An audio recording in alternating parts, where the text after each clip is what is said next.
Mana bugun yana bitta xushxabar bizga. Hozir mana qabulimda Xorazmdan bemor kelgan. Bu kishini mana 1 yil oldin diskrijan uchun mendan dori olib, tabiiy davolarni mendan olib, olamay qurati bilan sog'aygan kishi mana yonimda o'tiribdilar, lekin bu kishi yuzlarini ko'rsatmoqchi emaslar. Sherik bo'lib olib kelganlar. Sog'aygan kishi sherik bo'lib bu kishini olib kelganlar oilari ekan. Mana u kishi faqat tavushlari bilan, ovozlari bilan gapirmoqchi, yuzimni ko'rsatmanglar deyapti.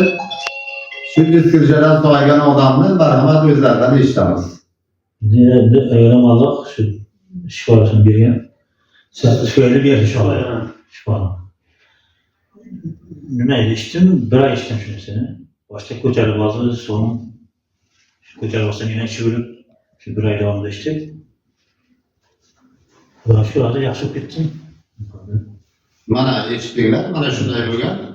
Bu dorilarni qabul qila boshlagan dastlabki kunlarga avvaliga ko'pchilikka tadbir qo'zg'aladi, bir kuchayadi. O'sha payt og'riqlantiruvchi ukoldan foydalanish kerak, yo tabletdan foydalanish mumkin.